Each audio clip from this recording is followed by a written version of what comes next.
বাউলের পক্ষে যে বিএনপির মহাসচিব এই কুলাঙ্গারের বাচ্চা এই বলে যে বাউলের টাউল এগুলোর পেতে, কুলাঙ্গারের বাচ্চা তুই কেটা জানি না আমরা?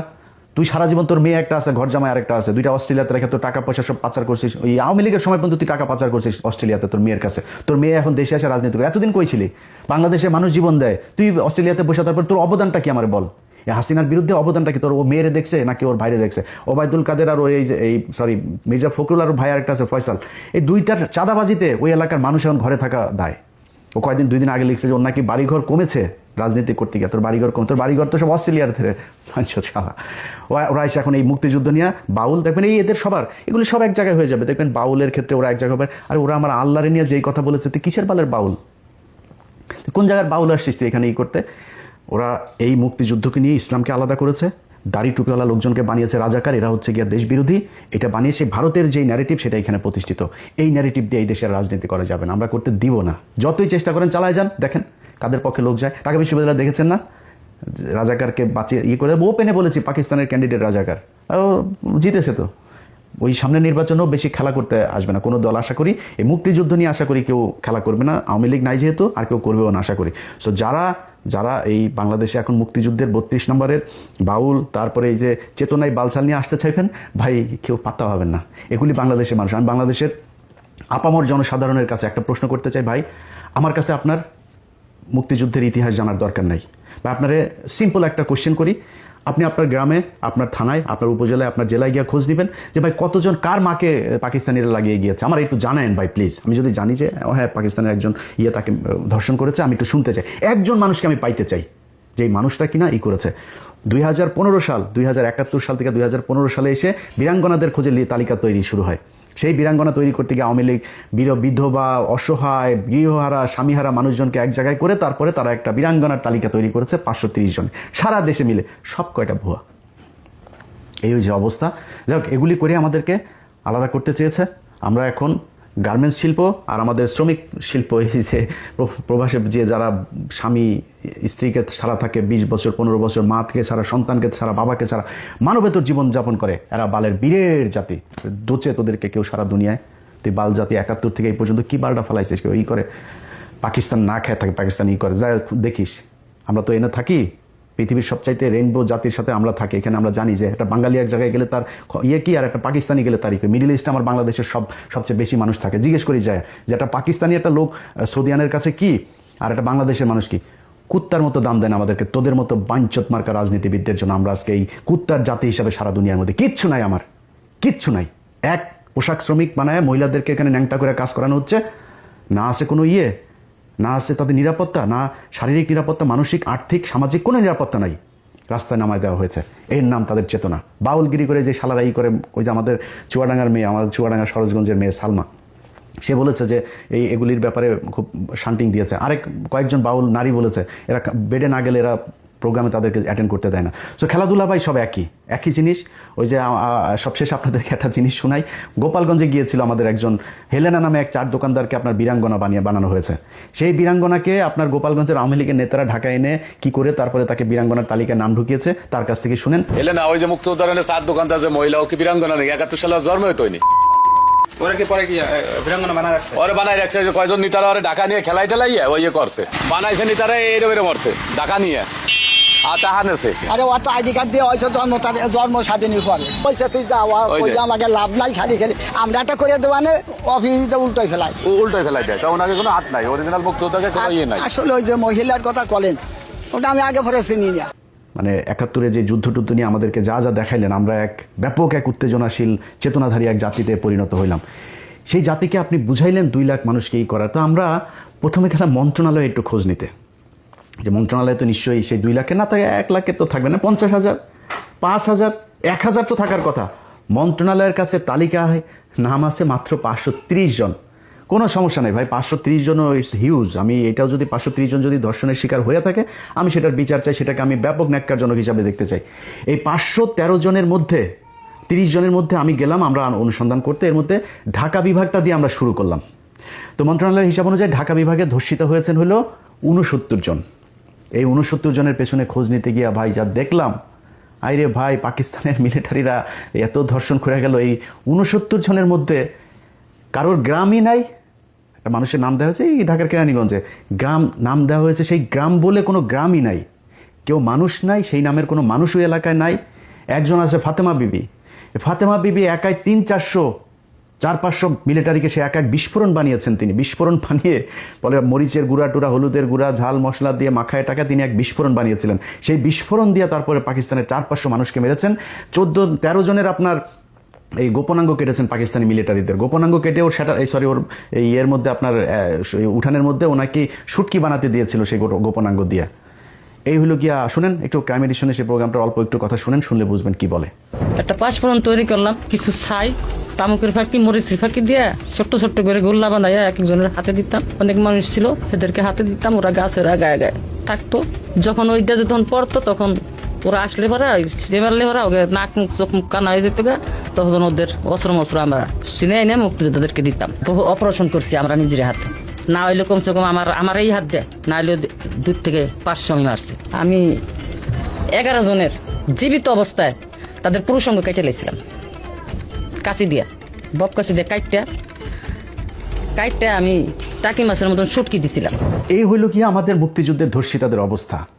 530 জনের মধ্যে একজনকেও, পুরো ঢাকা বিভাগে আমরা একজনের খুঁজে পাইনি যেটা বাস্তবিক পক্ষে মানে বাস্তবিক অর্থে কেউ ধর্ষিত হয়েছে এই প্রমাণ দিতে পারে। নানান ধরনের গল্প, এই করেছে ওই করেছে, 3টা কোশ্চেন করলে এরপরে ঘুরপেচ খাওয়া যায়।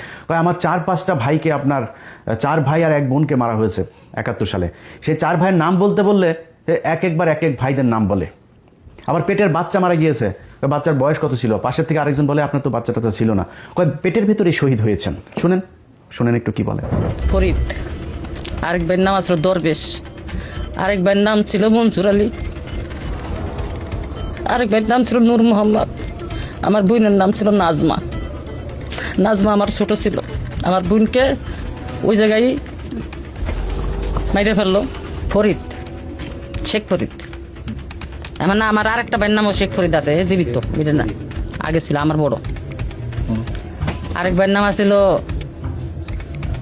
যে আবুল ফরাজ, আরেকজনের নাম ছিল মনসুর আলী, আর বোনের নাম ছিল নাজমা। আমার প্রথম সন্তান শহীদ হয়েছে, দ্বিতীয় সন্তান মুক্তিযোদ্ধার সময় শহীদ হয়েছে, দ্বিতীয় সন্তান মুক্তিযুদ্ধের সময় আপনার বয়স ছিল 20-22 বছর। হ্যাঁ, আপনার ছেলে বয়স কত তখন মনে করেন ছেলে আমার গর্ভে শহীদ হয়েছে, গর্ভ অবস্থায় শহীদ হয়েছে। এইভাবে আমাদেরকে এই গাঁজাখুরি গল্প শোনায়া একটা বিশাল প্রজন্মকে আমাদের 54 বছর ধরে অন্ধ বানিয়ে রাখা হয়েছে। আমরা আসলে যদি মুক্তিযুদ্ধের সময় কোনো মানুষ মারা গিয়েছে কিনা, কেউ রেপ হয়েছে কিনা, কতজন হয়েছে, আমরা এটা জানতে চাই, আমরা শুনতে চাই, এটা জানুক এই জাতি। কেউ জানে নাই। মুজিব এই শালায় ওর এক কমিশন গঠন করেছিল, আচ্ছা খোঁজ নে তো দেখ কয়জন মারা গিয়েছিল। সারা দেশে মিলা ওরা এই মুক্তিযুদ্ধের সময় নিহত মানুষ পেয়েছিল হইল 33 জন। এই 33 জন পাওয়ার পরে আর খুঁজে পায় না, কয় তাহলে বাদ দে, এটা নিয়ে আর আলাপ দরকার নাই। এরপরে আর কেউ সেই আলাপে যায়নি, সবাই এটা নিয়ে রাজনীতি করেছে। ভাই 530 জন যদি ধর্ষিত হয়ে থাকে, এটা আমি মনে করি যে ব্যাপক মানবতা বিরোধী অপরাধ। এটার সাথে যে জড়িত ছিল মারা তো যাইতে হবে। একটা 68,000 গ্রাম দিয়ে যদি আপনি 2 লাখের ভাগ করেন 2.90, প্রায় 3 জন করে পড়ে। এই 3 জন করে আপনার গ্রামে আছে, আপনার জেলায় আছে, আপনার বিভাগে আছে। কারোর কাছে শুনেছেন যে কারোর বিভাগে আছে? কেউ বলতে পারবেন যে কার মা বোন রে, আওয়ামী লীগের কারোর মা বোন রে যদি নাকি পাকিস্তানিরা লাগায় যায়, তোরা তালিকাটা আমার কাছে দিস, আমরা খোঁজ খবর নিব, নিয়ে তারপর দেখবো তোর মা বোনদের ভ্যাজাইনাল চেক আপ করায় তারপরে নিয়ে আসবো, দেখবো না কি হয়। এটা করে কি করা হয়েছে, পাকিস্তানিদের সাথে আমাদের একটা বিরাট দূরত্ব তৈরি করা হয়েছে। এই দূরত্ব তৈরি করেই তারপরে এই যে শালারা যে বলে যে মুক্তিযুদ্ধ, মুক্তিযুদ্ধতেই 16 ডিসেম্বরে যে কদিন পরে বাল দিবস আসতেছে, একটা বিজয় দিবস, বালের মুক্তি বিজয় দিবসে ভারতীয়রা পাকিস্তানিদের কাছ থেকে দেশ লেখা নিল। একটা সেক্টর কমান্ডার থাকতে পারেনি, একজন। এই যে ছবিটা, এই যে সাইন করার যে ছবিটা, একজন বাংলাদেশি আছে, সব ইন্ডিয়ানরা। তা আমার কিসের বিজয় দিবস? এরপরে ইন্ডিয়ান মিলিটারিরা এই এসে আমাদের দেশের সব কল কারখানা যা যা আছে সব কিছু নিয়ে গেল। আজকে আমরা বলি না যে আমাদেরকে ব্যাপকভাবে বঞ্চিত করা হয়েছে, উনি পশ্চিম পাকিস্তান পূর্ব পাকিস্তান থেকে সব নিয়ে যেত, পূর্ব পাকিস্তানে কিচ্ছু করা হয় নাই। ভাই ইতিহাস যা গিয়েছে সব বাদ দেন, কয়জন ধর্ষণ হয়েছে বাদ দেন, মুক্তিযোদ্ধা কয়জন ছিল আর নিহত কয়জন হয়েছে সব বাদ দেন, ওগুলি পাস্ট। আপনি বর্তমান নিয়ে করতে চান, আপনি দেখবেন যে পাকিস্তানের এই যখন কিনা আমাদের 1971 আগ পর্যন্ত যখন একসাথে ছিলাম, তখন পর্যন্ত আমাদের দেশে কী কী মিল কলকারখানা কী কী হয়েছে, হসপিটাল স্কুল কলেজ যা যা হয়েছে, এটা তো এখন আছে, তাই না? আমরা গুগলে সার্চ দিলে পাবো না? আচ্ছা ভাই, আপনি কি জানেন যে এই যে কারা করেছে জানেন? এই যে বঙ্গবন্ধু শেখ মুজিব মেডিকেল কলেজ 1965 সালে এটা করা, সেখান থেকে এসে তারপরে আপনার এটার নাম দিয়েছে 1998 সালে এটা নাম পরিবর্তন করে তারপরে আওয়ামী লীগ এটা করেছে। BUET, KUET, RUET, CUET, Chittagong medical, sir Salimullah medical, Rangpur medical, Mymensingh medical, যত রাজশাহী মেডিকেল, রাজশাহী ইউনিভার্সিটি। আরে ভাই, যুদ্ধের ঠিক 1 বছর আগে 1970 সালে জাহাঙ্গীরনগরটা দিয়ে গিয়েছে। মিল কলকারখানার নাম শুনবেন, Adamjee jute mill, Dhaka jute mills limited, Amin jute mills limited, Khulna jute mills, Karnaphuli rayon mill, Progoti industries, Kaptai জলবিদ্যুৎ, Chandraghona paper mill, Ispahani cotton mills, Khulna newsprint, Chittagong dry dock, eastern refinery limited, যা যা আছে এগুলো সব পাকিস্তান করে দিয়ে গিয়েছে। আপনি জানেন এই যে কমলাপুরটা আছে না, আমাদের বিশাল সুন্দর এক কমলাপুর পাকিস্তান করে দিয়েছে। যে জাতীয় সংসদ ভবনটা আছে না, এই সংসদ ভবনটা এই পাকিস্তান তারপরে করে দিয়ে গিয়েছে এই দেশে।